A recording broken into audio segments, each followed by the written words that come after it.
Muito boa noite, meus queridos. Está começando mais um podcast diretamente dos estúdios da Rádio Delmira FM. Eu sou Tássio Lima e está no ar o Pod 89 dessa sexta-feira. São 18 horas e 7 minutos. Está começando o nosso podcast, Pod 89.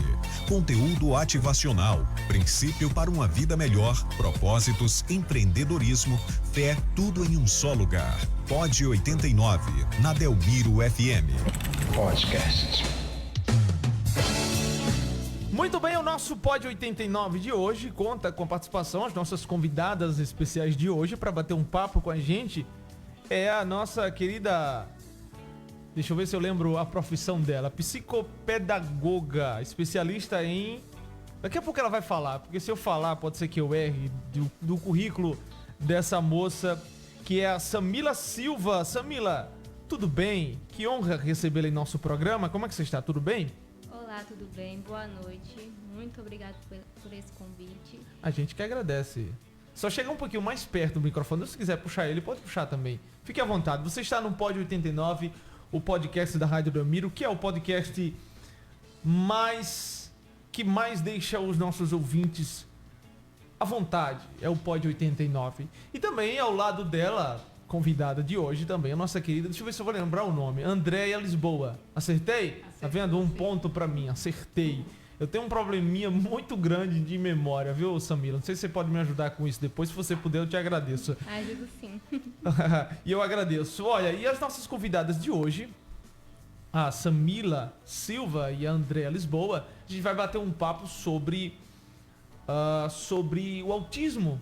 Um assunto, às vezes, pouco falado ou falado, mas de forma que se torna, às vezes, deixa um pouco confuso em relação ao autismo. E por isso a gente trouxe a especialista nesse assunto na área da pedagogia. Ela trabalha com crianças que têm não só esse trabalho do autismo, mas também outras coisas voltadas para esse tipo de dificuldade. A gente fala de dificuldade, mas daqui a pouquinho a gente vai explicar um pouco sobre o autismo. Por isso, trouxemos a Samila Silva e a mãe Andréia, que é mãe da Camila... Mariana, aí ó, perdi, tá vendo, Samila? É porque eu associei Samila a Camila, você tá vendo? Parece os nomes, né? E a nossa querida Andréia é mãe da Mariana, que tem autismo, mas veio nos prestigiar hoje com essa entrevista. Minha querida Andréia, tudo bem com você? Você está bem? Tudo bem, tudo jóia. Tudo jóia? E a Camila, não, a Mariana, como é que está? Está bem? Tá bem, tá Está em casa com o papai? Tá em casa, sim. Puxa o microfone só um pouquinho mais perto de você, por favor. Ok, tá certo agora. Tá em casa? Ela já voltou da escola, claro, né? Ela estuda de manhã ou à tarde? De manhã, tá em férias agora. Está em férias. Muito bem, está em férias. E o trabalho aumenta, né? Um monte. Um monte. Você tem mais de um filho ou você tem? Tem, a Mariana é a mais nova. Eu mais tenho nova. um de 14. 14 anos, o Nicolas. Uhum. Nicolas, 14 anos, e a Mariana com 11 aninhos. 11 aninhos, Que bom. Você é natural daqui de Delmiro Gouveia, não? Não, eu tenho raiz aqui, né? Meu pai é delmiriense, só que foi embora muito criança, mas eu sou de São Paulo. Ah, você é de São Paulo. Samila Silva também é de São Paulo, né? Sim, de São Paulo. Recente aqui na cidade de Delmiro Gouveia, né? Cheguei tem um ano. Um ano já em Delmiro Gouveia? Um ano. Então, duas paulistas aí se encontrando aqui em Delmiro Gouveia. Isso. A nossa querida Samila, que veio bater esse papo com a gente hoje, é especialista. Qual é a sua especialidade, Samila? Minha graduação é em pedagogia e eu me especializei em psicopedagogia clínica. Psicopedagogia clínica. Isso. Essa área trabalha especialmente com o quê? As dificuldades relacionadas à aprendizagem, no processo de aprendizagem, tanto a criança, adolescente ou adultos enfrentam. Entendi. Então, geralmente, com pessoas, você trabalha na área da educação, Isso. ensinando a pessoas que têm dificuldade para aprender. Isso. No caso, uma pessoa que tem um nomezinho, dislexia, se encaixa nesse perfil? Se encaixa dislexia, TDAH, descalculia, autismo, entre outros. Sabe que às vezes eu acho que eu tenho dislexia? Não, sem brincadeira. Às vezes eu acho que eu tenho dislexia por quê? Uma vez eu tava assistindo um programa sobre dislexia e a médica, se eu não me engano, eu acho que era uma médica que estava no programa, dando entrevista, e ela falava que a pessoa que tem dislexia, ela tem dificuldade de ver a hora em relógios com ponteiros, não é isso? Isso. E eu consigo ver hoje, mas eu levo um delayzinho. Eu preciso contar. A senhora também? Também. Olha, aí, tá vendo? Demora um pouco para processar. Demoro. Eu preciso fazer as contas lá, a conta da tabuada de 5, né? Então, por isso eu prefiro o relógio digital. Eu tenho um relógio de pulso, analógico, né? Analógico que fala. Isso. Mas eu não uso justamente por isso. Porque uma vez eu estava usando o relógio e uma pessoa me perguntou a hora. E quando ela perguntou a hora, eu peguei o celular do bolso para olhar a hora. Porque eu fiquei com vergonha de demorar. E aí ela até questionou, né? Mas por que você não olha o seu relógio? Você tá com um relógio no pulso, você vai olhar no celular? Eu falei, não, é porque tá quebrado. A pilha deu um panezinho aqui e eu precisei olhar no celular. Enfim, você acha que eu me encaixaria nesse perfil de no caso... Dislexia? No caso, seria necessário fazer toda uma avaliação. Uma investigação para a gente poder detectar ali quais seriam as suas dificuldades. Teria mais dificuldades que se encaixaria no perfil de uma pessoa com dislexia. Então, no caso, não é só uma coisa, por exemplo, não é só um caso como esse no meu, que eu não consigo olhar a hora, que se encaixaria na dislexia. Não, tem vários outros fatores que precisam ser avaliados, investigados. É todo um processo minucioso para definição de algum diagnóstico, né? Entendi. E assim, sobre o autismo também, eu ouvi dizer que quem tem autismo, ou melhor, quem tem dislexia, não sei se é verdade, não sei se é verídico, mas eu ouvi dizer que pode, um exemplo, na prova do Enem, pode usar a tabuada ou usar a calculadora, por exemplo. Não sei se procede essa informação. Mas hoje eu odeio matemática. Eu acho que por isso que eu me tornei locutor, que eu não preciso fazer cálculos. Mas eu nunca fui bom em matemática, nunca fui bom. Agora, claro, você acha assim, no meu caso, desses dois fatores que eu já apresentei, a dificuldade com matemática e o problema do relógio, que é um trauma na minha vida. Meu sonho é conseguir olhar a hora de caras. E você sabe, tem gente que olha o relógio sem números. Você já viu isso? Aqueles relógios sem números, que é só os ponteiros? Sim. E tem gente que já consegue. Imagina eu até com os números eu não consigo. Imagina sem os números, só os ponteirozinhos ali, pra mim, buga a mente. Mas existem graus no caso de dislexia? Na dislexia não existe graus, né? Mas existe algumas combinações de fatores que faz com que uma pessoa tenha a dislexia, algumas dificuldades com relação a matemática, português também, Sim. dificuldades em leitura, de compreender as letras, e entre outros fatores também. Entendi. Mas o nosso papo aqui é sobre autismo. Tem alguma relação autismo com dislexia ou são totalmente diferentes? São diferentes. São diferentes. O que é São que caracteriza uma criança com autismo? Então, uma criança com autismo, normalmente, né, geralmente, ela vai apresentar dificuldades na fala, irritabilidade com contato físico, repetição de gestos e movimentos, repetição de palavras, hipersensibilidade a barulhos, a texturas, a alimentos e entre outros fatores também. A ausência de verbalização também. Crianças que com 2, 3 anos não se comunicam, não falam, ou então não conseguem formar palavras, frases completas. Então, tem alguns fatores que precisam ser analisados com relação à criança com autismo. No caso do autismo, existe graus? Existe o leve, moderado e o moderado. Aí já é diferente da dislexia, Isso. né? No caso, o autismo tem graus, você falou leve, moderado. Moderado? Isso, leve e moderado. Leve, moderado e moderado. Entendi. No caso, leve e moderado é mais... É porque, assim, não existe 2 autistas iguais. Então, cada um vai manifestar sintomas diferentes e distintos um do outro. Entendi. Tem autistas que eles conseguem se desenvolver com menos dificuldade do que outros, né?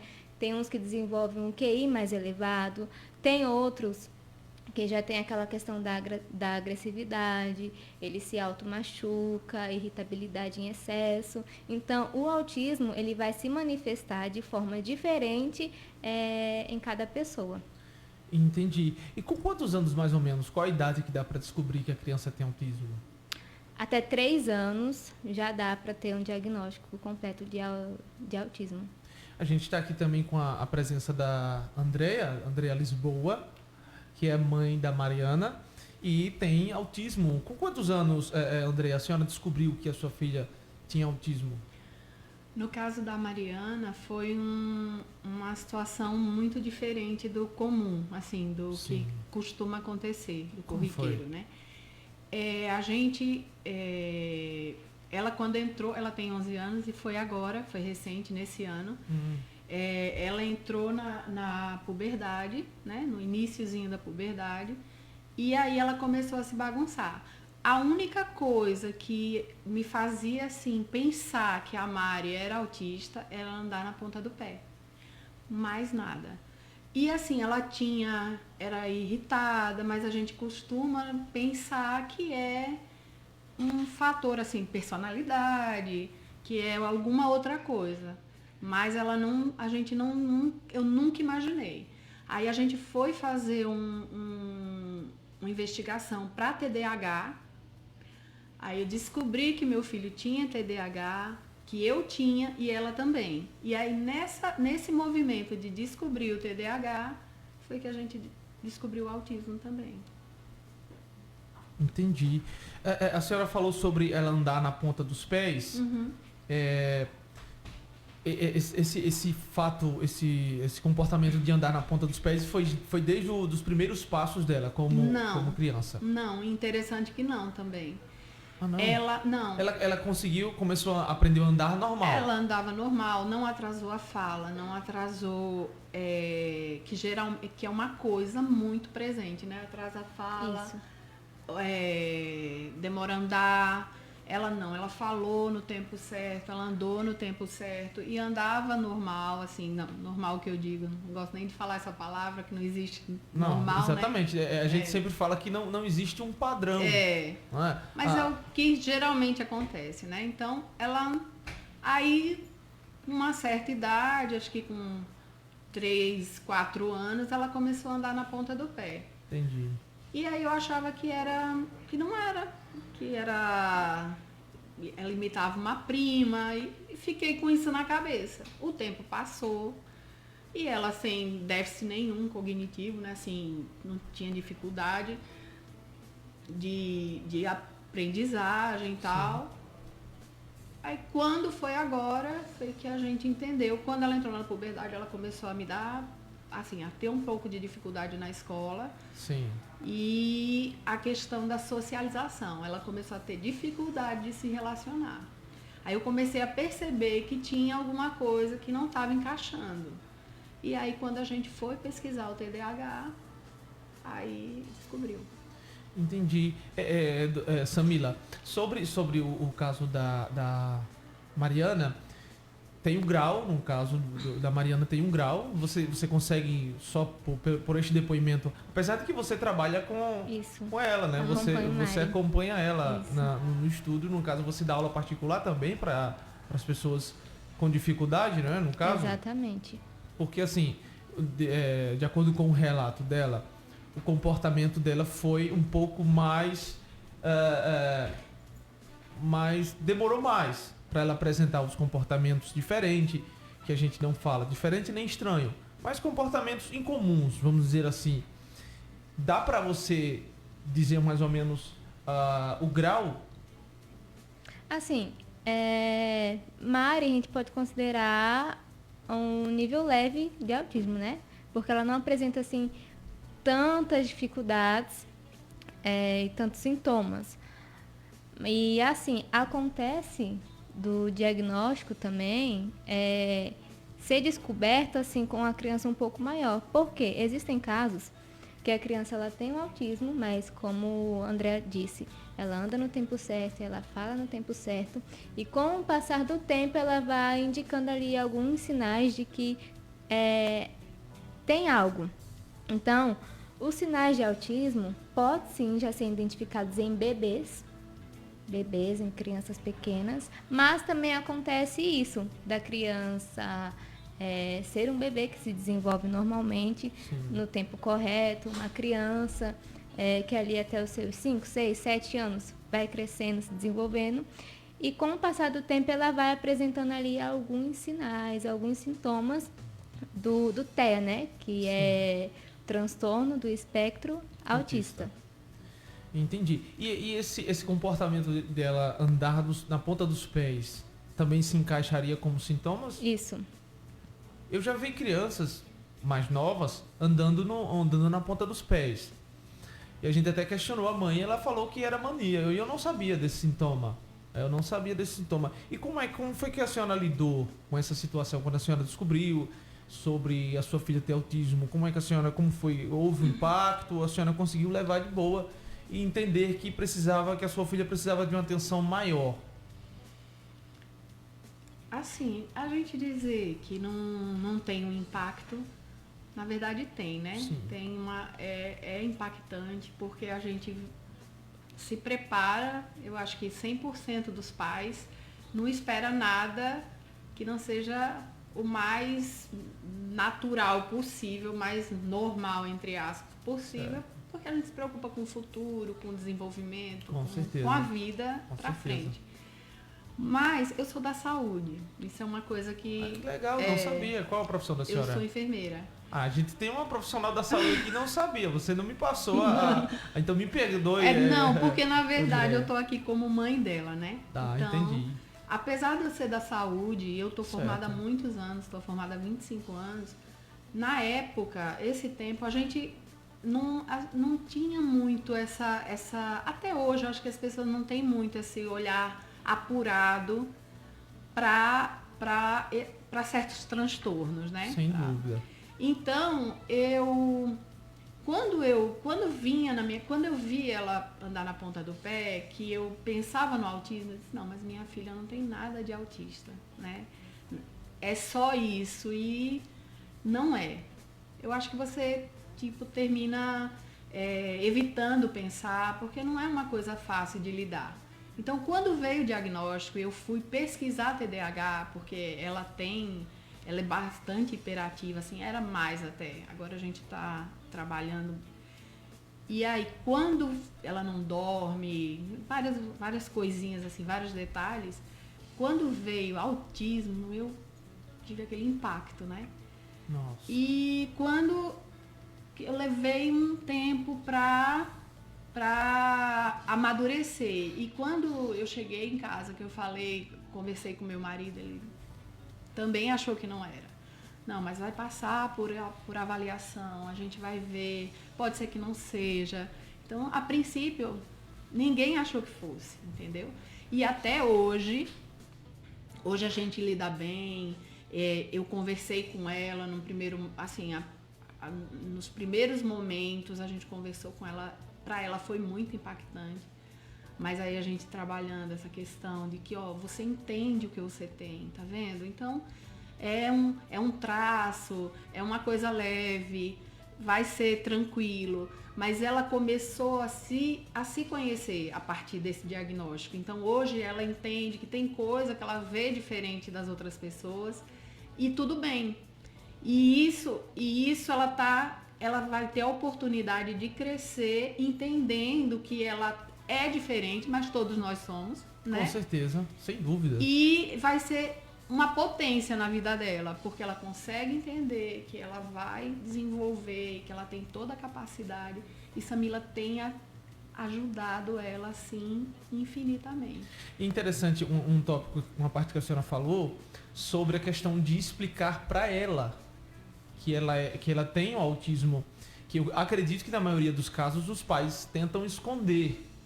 Mas eu acredito que facilita, né, Samila, na questão da adaptação, para que ela se conheça, para que ela entenda que ela tem o autismo. E sobre outra coisa que a senhora falou também, que a senhora não queria enxergar. Eu acredito que essa questão de não querer enxergar acaba retardando um pouco a descoberta, que pode até ajudar mais. Talvez se a senhora tivesse descobrido antes, né, já teria preparado um ensino mais aprofundado para ela, mais adequado, como no caso é o que a senhora está fazendo agora. Outra coisa, Samila, que você me falou que me chamou a atenção foi sobre o autista que tem sensibilidade a algumas coisas, por exemplo, ao barulho. Isso. E uma coisa que me revolta, para ser sincero, me revolta são os fogos de artifício. Que eu tenho certeza absoluta que atrapalha e muito a vida de um autista Demais. E dos pais. Com certeza. Não é verdade? Com certeza. O comportamento sobre os pais lidar com aquele comportamento. Eu conheço pessoas uma mulher que é filho de gêmeos e os dois têm autismo. E em uma época do ano, no São João, por exemplo, ela leva os filhos para a zona rural para poder tirar daquele ambiente barulhento, não é? E atrapalha muito a criação, não é? Como é que a senhora lida com essas coisas? Dá para sobressair? Então, a Mari, ela não tinha problema com barulho. Então ela já não tem... Não, ela teve de 2 anos para cá. Aí eu comecei a perceber, ela começou a reclamar da sala. Porque minha sala é muito barulhenta. E ela estuda com os amiguinhos, sempre estudou na mesma escola. E é praticamente os amigos da vida, né? Da vida escolar. Sim. E ela nunca tinha queixado. Aí começou a queixar, porque os amigos fazem muito barulho, porque a sala é muito barulhenta, porque a sala, ela sente o cheiro mais apurado, porque isso, porque aquilo. Eu comecei a achar estranho, porque era uma coisa nova. E aí ela começou, mas ela aguentava bem. Esse ano ela já começou a se descompensar com o barulho. Entendi. Então aí a professora já conversou comigo, falou, vê a questão do abafador para no momento que tiver muito barulho ela colocar para se sentir mais, para voltar pro eixo, assim, conseguir se equilibrar melhor, Sim. né? Mais facilmente. Então você vê que tudo é muito novo para mim também. Sem dúvida. E hoje ela não tolera fogos, ela não tolera música alta, ela não tolera várias coisas que antes para ela não impactavam. Eu particularmente acho que deveria ser criada uma lei para realmente proibir esses tipos de fogos, né? Porque se está incomodando a vida de outras pessoas, está dificultando, ou melhor, tirando a qualidade de vida de algumas pessoas, então precisa ser abolido. Olha, a gente vai para um rápido comercial, mas daqui a pouquinho a gente volta. Não saia da sintonia, você está na Delmira FM, claro, sempre em primeiro lugar. Não saia da sintonia, porque daqui a pouquinho tem mais papo com a Samila Silva e a nossa querida Andreia. Pod 89, na Delmiro FM. Não saia da sintonia. Delmiro FM. 89.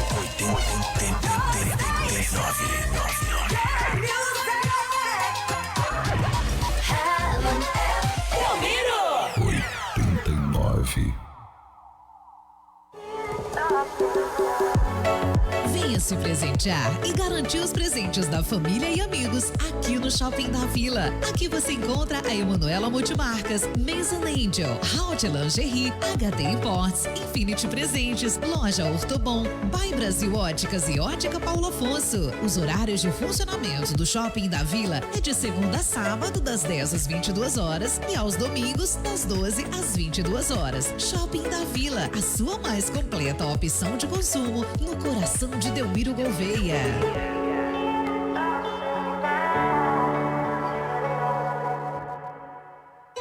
Neste Natal, esteja juntinho de quem você ama e conte com a Minas para presenteá-los. Loja Minas Paulo Afonso, Avenida Getúlio Vargas, 228 Centro. Segue a Minas, @Loja Minas PA. Neste Natal, seja presente.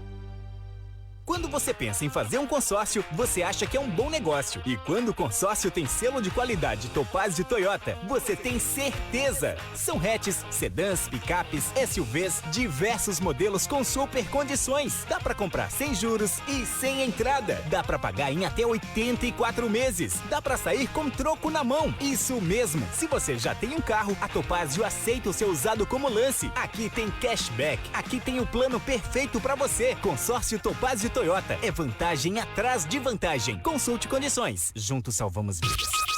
Delmiro FM. Você tem amigos que pensam igual a você. Então venha conhecer o Posto Rical. Só aqui você tem combustível de qualidade, um atendimento tão bom. Porque no Rical é assim, um posto para cuidar do seu carro. Um posto cada vez mais seu. Seja nas ruas, nas avenidas, nos passeios, vamos celebrar viajando com segurança. Boa viagem, Feliz Natal e Ano Novo. Posto Rical, um posto cada vez mais seu. Em Petrolândia e Paulo Afonso.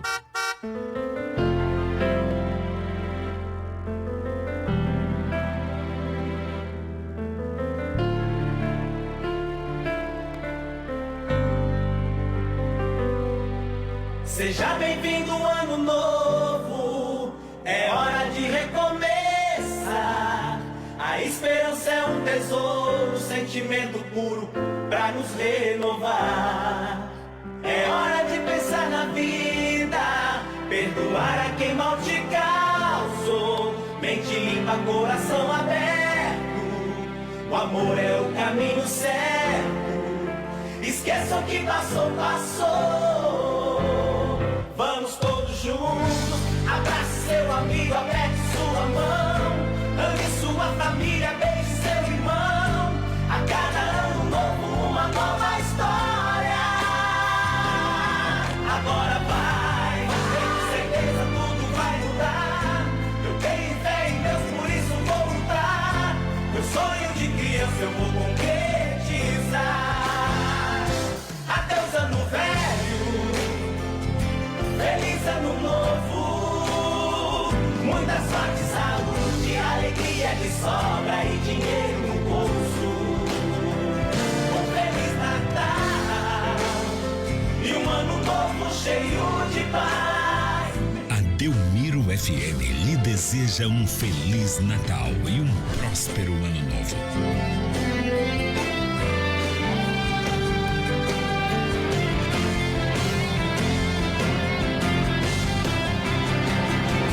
Vamos todos juntos, abrace seu amigo, aperte sua mão. Ame sua família, beije seu irmão. A cada ano novo, uma nova história. Agora vai, tenho certeza tudo vai mudar. Eu tenho fé em Deus, por isso vou lutar. Meu sonho de criança eu vou concretizar. Adeus ano velho, feliz ano novo. Muita sorte, saúde, alegria de sobra e dinheiro no bolso. Um Feliz Natal e um ano novo cheio de paz. Delmiro FM. Aqui é bom demais.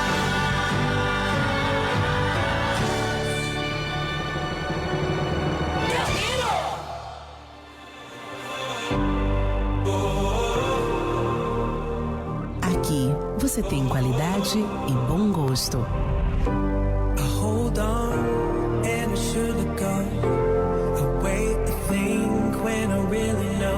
Venha almoçar com a Delmiro FM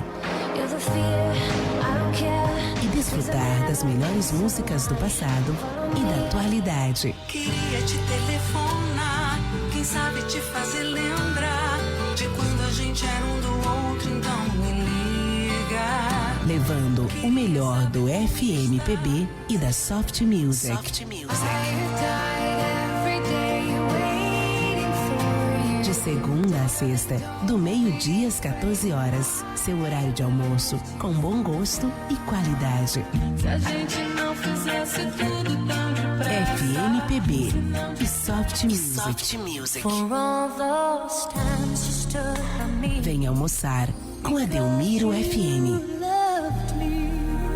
Música com qualidade. Pod 89, na Delmiro FM. Podcast. Muito bem, a gente já volta com o Pod 89, são 18 horas e 36 minutos. Estamos batendo um papo aqui com a Samila Silva, que é psicopedagoga, e a Andréa Lisboa, que é mãe de uma criança autista, mãe da Mariana, de 11 aninhos, que com certeza está nos assistindo agora, né? Ou não? Não. Não? Ah, perdemos a audiência de um ouvinte, mas ela vai assistir depois, vai tá? assistir sim. Bom, nós estamos falando sobre o autismo, né? Para você que ligou o seu rádio agora ou entrou em sintonia agora no podcast, a gente está falando sobre o autismo, alguns sintomas, e estamos aqui com a presença da Samila Silva, que é psicopedagoga e trabalha justamente nessa área. Samila, de forma mais explicada, qual é exatamente a sua profissão nessa área, né, no caso? Eu sou psicopedagoga clínica, né? Ou seja, terapeuta infantil, que acompanha e trabalha diretamente com crianças que têm dificuldades na aprendizagem, não só autismo, mas entre outras dificuldades também. Você, no caso, você dá aula particular ou dá aula em algum colégio? Dou aula particular. Ah, entendi. Aí seu público é exatamente crianças Isso. com... Crianças de 6 a 11 anos, né? Sim. Que tem ali dificuldades em alfabetização, dificuldades em assimilar conteúdos, né? Entendi. Na escola. Então, eu faço esse trabalho também de aulas particulares. Ah, entendi. Aí, no caso, se eu tenho um exemplo, sou um pai que tem uma criança que tem dificuldade para aprender, não precisa ser necessariamente um autista, né?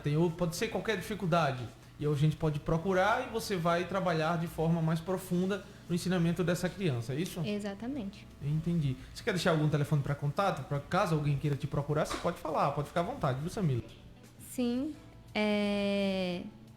O telefone para contato eu deixo, né, na bio do Instagram. E no Instagram Então fala o Instagram. Psico Samila, Samila com 2 L's. Ok, Psico Samila, Samila com 2 L's. Isso. E inclusive 2 nós L's. temos a mãe de uma aluna da Samila que está aqui com a gente hoje, a nossa querida Andréa Lisboa. Samila, sobre essa questão do ensino, qual a importância do acompanhamento psicopedagoga e da família para o pleno desenvolvimento da criança? Então, o acompanhamento terapêutico vai viabilizar para essa criança condições de aprender de uma forma melhor, né? Uma vez que, por exemplo, a criança com autismo, ela tem ali algumas áreas em defasagem, né, correlacionadas à aprendizagem. Então, o acompanhamento ele vai atuar para descobrir não só essas dificuldades, mas eu particularmente eu gosto de focar nas habilidades, né? Sim. Eu não gosto de focar nas dificuldades em si, é importante, mas eu gosto de identificar as habilidades para estimular essas habilidades e essas habilidades estimular também as dificuldades. Qual seria a habilidade, por exemplo, de uma criança autista? As habilidades, vamos dizer, no caso de Mari, né? Mari, Sim. ela gosta muito de artes. Ah, entendi. Artes é uma habilidade. Você pega essa habilidade e trabalha com ela Exatamente. com outras disciplinas. Você consegue usar a arte para incentivar outras disciplinas para ela, é isso? Exatamente. Eu consigo pegar esse campo de interesse dela, que é a arte, pintura, esses trabalhos artísticos, e traçar um plano de intervenção para que o processo de acompanhamento faça sentido. Então, eu gosto de partir do que a criança se interessa, do que ela gosta, o que motiva ela. Porque, assim, o acompanhamento tem que fazer sentido para a criança, para a família e tem que ser legal. Porque uma vez que eu estou ali condicionada a fazer algo que eu não gosto, que eu não vejo sentido, então a aprendizagem ela é muito rasa.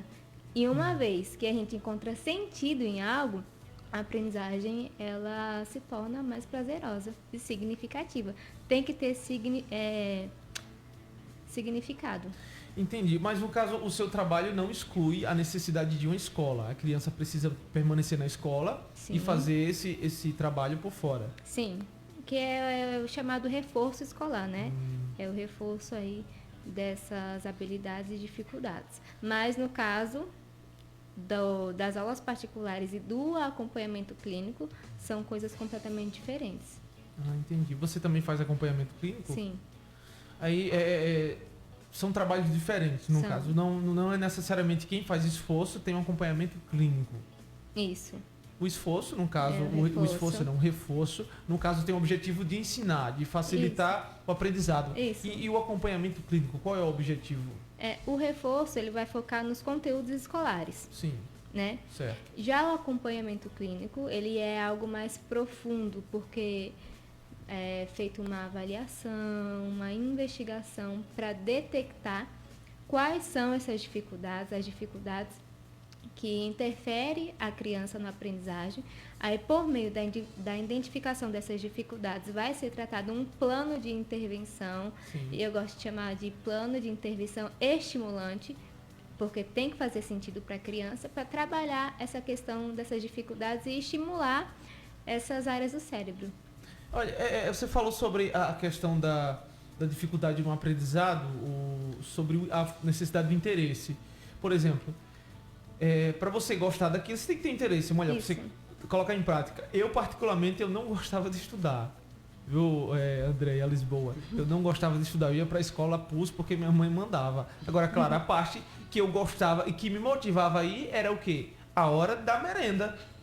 Sério, é sério. Era a hora da merenda, eu ficava ansioso. Então era uma motivação. É mais ou menos assim, você usa artifícios que ele se interesse para levar. E como seria por exemplo, algo que você levaria uma criança que não gosta de matemática, por exemplo? Dá para tirar dali alguma coisa que a criança venha se interessar? Sim. Se der, me ensina, por favor.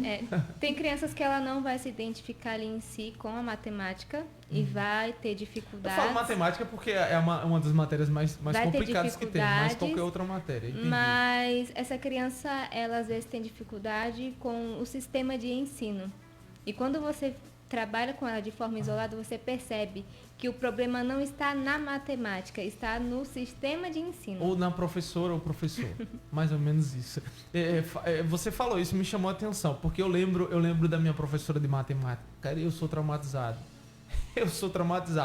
Mas eu lembro da forma com que ela ensinava Andréa. Ela era muito ignorante. Cara, acho que é por isso que eu não gosto de matemática.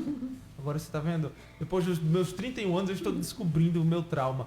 Mas é mais ou menos isso, né, Samila? Porque eu acredito que você faça esse trabalho de forma bem pacífica, né? Sendo paciente. Claro, eu acho, pelo que eu conheço você que é uma moça bem paciente, mas eu acho que tem algum momento que dá vontade de perder a paciência ou não dá? Até agora não. Até agora não. Não, é tranquilo, não. é tranquilo. Mas eu lhe conheço, eu sei que você é uma moça bem paciente. E Andréa, quando foi que você conseguiu, ou não chegou esse momento da Mariana sentir dificuldade na escola? Então, esse ano, desde a pandemia, que quando a gente ficou com as aulas online, né? Sim. Ela já não conseguia focar, já não conseguia prestar atenção. E a partir daí, mesmo no retorno às aulas presenciais, ela não conseguia se organizar novamente. Então começou a ter dificuldade para estudar, muita dificuldade. E aí juntou a questão do TDAH dela também. E eu fiquei tentando fazer alguma coisa em casa. E a gente que é mãe se cobra muito, né? E eu tenho uma vida muito, muito, muito corrida. Imagina, né? Sua Trabalho área que demais. você trabalha. E aí eu tentava, quando eu estava em casa, eu tentava fazer essa parte, só que não tinha sucesso nenhum. E foi só agravando. Então, aí a Samila cruzou o meu caminho, né? O caminho da Mari também, e fez toda a diferença. Se eu tivesse pensado melhor, eu teria procurado ajuda nos primeiros momentos. Então, assim, os pais deem uma prioridade para esse reforço, para esse acompanhamento, esse olhar diferenciado, porque faz muita, muita diferença. E eu vou falar uma frase até que eu já falei para a Samila quando uma das conversas que a gente teve. Eu me emocionei com o que a minha filha disse em relação a Samila. Ela salvou a minha vida. Nossa. Isso para uma mãe, nossa, eu choro quando não eu tem falo. preço. Não tem preço. Imagina para Samila. Eu não né, posso, Samila? nunca vou poder agradecer o trabalho que a Samila desenvolve com ela. E assim, eu falo para todo mundo, se tiver qualquer coisa, não espera para resolver. Busca ajuda, que tem muita gente preparada que vai evitar muito sofrimento. Porque eu sofri muito tentando, me culpava porque não conseguia, porque trabalhava demais, porque não tinha tempo, me estressava com ela, né? Ela ficava muito estressada, estudando no horário que eu podia, porque eu também não posso parar de trabalhar. Sim, com certeza. E hoje ela sente prazer de estar com a Samila, ela está se entendendo enquanto estudante. Para ela foi super gratificante esse ano, depois que a Samila começou a acompanhar. Deu para perceber a melhoria nas notas dela? 100%. 100%. E Samila, essa frase aí, que ela salvou a minha vida, como é que soube? Não tem preço, né, Samila? Não tem preço. E é o que me motiva. Com certeza. O que me fez trabalhar com crianças, e principalmente ser psicopedagoga, foi uma criança no meu estágio. Legal. Né, que eu acompanhei essa criança, né, eu fiz um estágio lá na Prefeitura de São Paulo, né, no município, na escola de lá. Sim. E ali eu pude acompanhar uma criança, né, e assim, eu era apenas estagiária e assim, eu nem tinha terminado a minha graduação ainda, mas nessa escola tinha um menino intitulado como o pior da escola.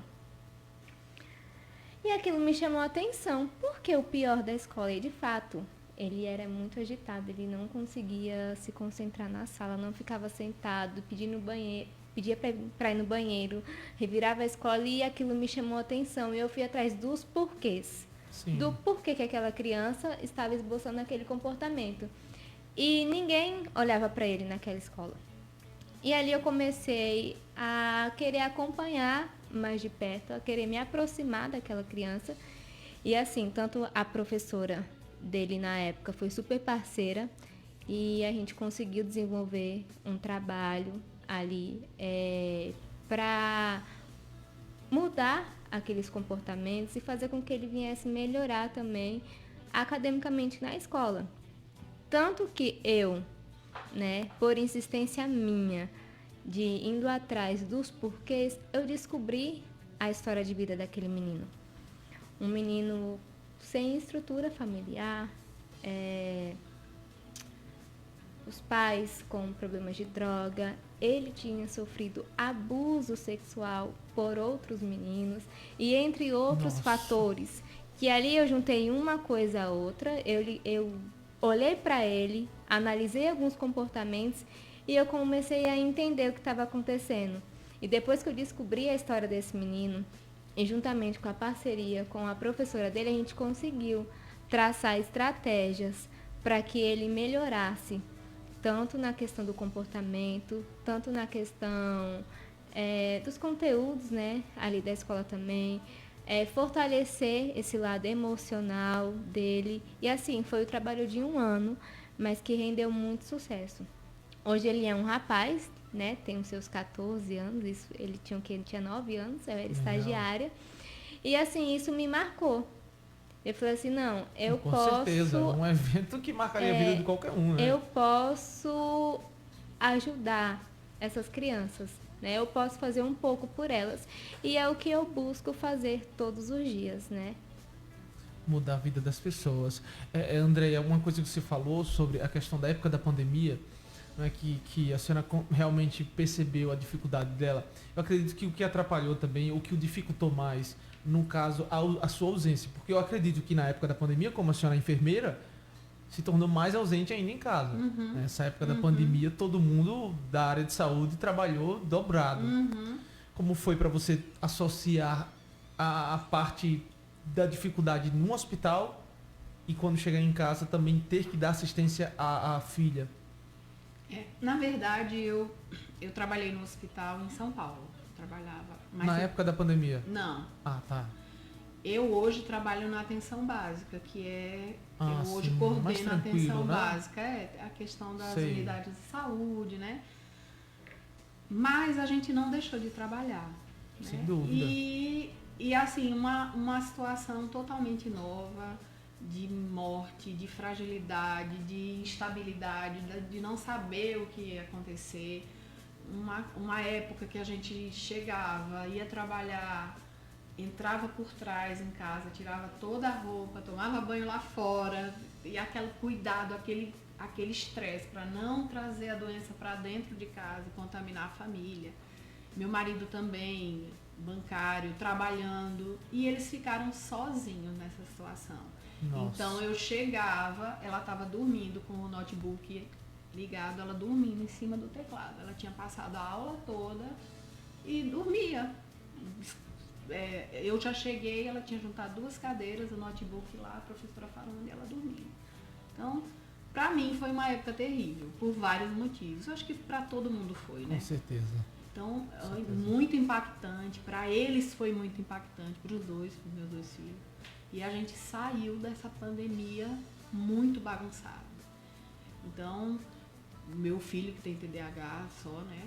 Muito bagunçado também, na adolescência. Então, enfim, foi bem complicado, mas deu tudo certo. E a questão da resiliência, né? A retomada e retomar novos caminhos. E o que uniu você à nossa querida Samila. A gente já parte para a reta final aqui do nosso podcast. Eu já desde já agradeço a ambas por ter aceitado o nosso convite.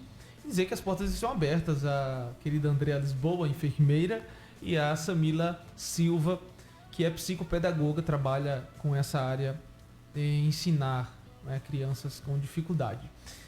Muito obrigado, Samila. Considerações finais, fica à vontade. Eu que agradeço, eu agradeço ao convite, né? Falar sobre o autismo, eu acredito que é muito importante, porque por mais que a gente tenha muitas informações, ainda existe um preconceito, né? Com a questão da não aceitação, com a questão do despreparo dos profissionais que vai receber essa criança dentro das instituições escolares, o despreparo também dos profissionais que trabalham na área da saúde. Então, assim, para que a criança com TEA seja amparada, é preciso que essa rede de apoio esteja bem estruturada, né? Porque, como a Andrea comentou, o acompanhamento, né, e as intervenções, elas são necessárias e cruciais para amparar aquela criança e favorecer nesse processo de desenvolvimento, tanto da aprendizagem e entre outras habilidades também. Legal. E, Andrea, considerações finais, fica à vontade. Falar sobre essa situação me emociona muito, né? A gente entende. Eu gostaria de que as pessoas que estão assistindo a gente, os pais, né? Os responsáveis pelas crianças, tivessem um olhar mais aberto. Não deixe as crianças sofrendo. Não joguem a culpa das falhas na educação, na criança, que a gente costuma dizer assim, eu estou generalizando, né? Sim. A gente costuma jogar na criança, você não quer estudar, você tem preguiça, você tá enrolando, sei lá, a gente fala 1000 coisas, joga toda a nossa frustração em cima das crianças, né? Porque elas não correspondem àquilo que a gente espera, né? Dos filhos perfeitos, que são maravilhosos na escola, que os pais costumam dizer, meu filho passou, meu filho é ótimo em matemática, em português e não sei o quê. Então, se o filho não é daquele jeito, os pais começam a se frustrar e jogam nas crianças. Então, que todo mundo que esteja escutando, olhe cada filho de um jeito. A gente cria os filhos. Se você tem 5 filhos, você cria eles, você tem que criar cada um de um jeito, percebendo como cada um respeitando a potência e a fragilidade de cada filho. Então, que a gente não feche os olhos para isso. É uma coisa que vai trazer, se a gente fecha os olhos, traz muito sofrimento para a gente e principalmente para as crianças. Sem dúvida. E as crianças em formação, elas ficam com aquela ferida, né? O tempo vai passar, a criança vai se organizar do jeito dela, mas a gente pode evitar, né? Pode evitar muita coisa dando o que ela precisa, que é um acompanhamento de qualidade, um olhar diferenciado, respeitando todas as características, né? E fortalecendo essa criança para esse mundo que ela vai enfrentar quando certeza. crescer, né? Samila, para a gente finalizar o que a Andrea falou sobre, às vezes, a dificuldade da criança não é culpa dele, não é? Às vezes a criança tem aquela dificuldade ali de aprender e os pais culpam, às vezes acham que é preguiça, falta de interesse, como, por exemplo, a criança que você falou, que era a pior da escola, né? Que era intitulada como a pior da escola, para alguns era apenas um moleque que não ia ter futuro nenhum na vida, que não quer nada com a vida. Na verdade, se tratava de um problema, né? Que às vezes basta apenas uma ajuda mais precisa, uma coisa mais profunda para ajudar aquela criança, não é verdade? Exatamente. No caso dessa criança, né, que me fez querer estudar o comportamento e desenvolvimento infantil, eram os traumas que impactavam diretamente na vida dele na escola. Às vezes até questão eu conheço uma pessoa hoje, ele já é de maior, acho que tem na faixa de uns 30 e poucos anos, pai de família, e ele não sabe ler. E eu conversando com ele, perguntando por que ele não aprendeu a ler, ele disse, olha, eu saí da escola muito cedo, porque eu não aprendia. Eu estudei, mas não conseguia aprender, porque eu ia para a escola com fome. E com fome ninguém aprende nada, entendeu? Então, às vezes, a dificuldade da criança é só uma ajuda, né? Uma ajuda mais precisa. Você ia falar alguma coisa, Andrea? Pode ficar à vontade, tá? Não, na verdade, eu ia comentar... Pode ficar à vontade. Como é importante... Geralmente, uma criança... Acho que você falou assim, às vezes não é culpa dela. Eu não consigo ver assim. Eu acho que nunca é culpa da criança. Nunca é culpa da criança, exatamente. Ou ela é fruto do meio, da família, da base dela, que é frágil, que é toda problemática, desestruturada. Né? Ou ela tem algum tipo de transtorno, alguma dificuldade, ou as duas coisas. Então, que a gente olhe como a Samila, que eu sou uma pessoa cheia de... Eu vejo missão nas coisas, né? Mais do que profissão. Eu tenho um jeito meio diferente de enxergar. Então, eu tenho uma admiração profunda por profissional que faz mais do que está ali para fazer. Se cada professora, se cada pessoa da escola olhasse o aluno como um ser que está ali, que é, de certa forma, uma vítima ou da dificuldade, ou do transtorno, ou da base, ou das duas coisas juntas, a gente teria um mundo melhor. As crianças conseguiriam. Exatamente. Quando a gente pega, se eu chego para você, que é um adulto, e digo, você é burro. Pode ser que o que eu diga não faça a menor diferença para você. Você é um adulto, o que você tinha que se fortalecer, você já se fortaleceu e a gente vai se fortalecendo para sobreviver. Mas se você tem uma criança pequena, que você é a mãe, você é tudo o que significa de maior para ela. O amor, né, dela. É a pessoa que naturalmente seria o protetor, a pessoa que dá amor. E aí a mãe chega e diz, você é burro, você não presta para nada, você não entende nada, como é que pode? Seu irmão é tão inteligente e você é tão burro, você não sabe ler, você não faz nada direito. Essa criança, a chance dela não ter futuro é muito grande. Porque se a mãe dela, que é a pessoa mais importante, o pai, as pessoas que deviam proteger, que deviam estimular, dizem que ela não serve para nada.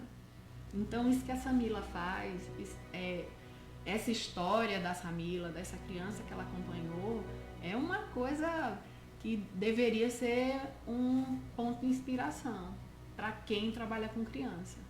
E um ponto de inspiração para todos os profissionais. Com certeza. né? Saúde, educação, todo mundo que tá junto em prol dessa criança. É isso só. Essa questão que a senhora falou sobre o olhar mais preciso de todos os profissionais. Por exemplo, a senhora como enfermeira precisa ter um olhar mais profundo, não apenas como estou aqui, vou bater meu ponto, quando der a hora de ir embora eu vou embora, só quero cumprir minha carga horária e ir para casa. Mas a gente precisa ter o olhar além do profissional, precisa olhar como mãe, como pai, e é importante falar sobre isso. Bom, a gente já vai finalizando. Eu agradeço mais uma vez a Samila por nos proporcionar esse momento de nos dar essa entrevista, bater esse papo, né? E a nossa querida Andréa, enfermeira, que deixou sua filhinha Mariana em casa, aos cuidados do papai, né? Está bem guardada. E a gente agradece e dizer que as portas estão abertas, tá bom? Muito obrigada.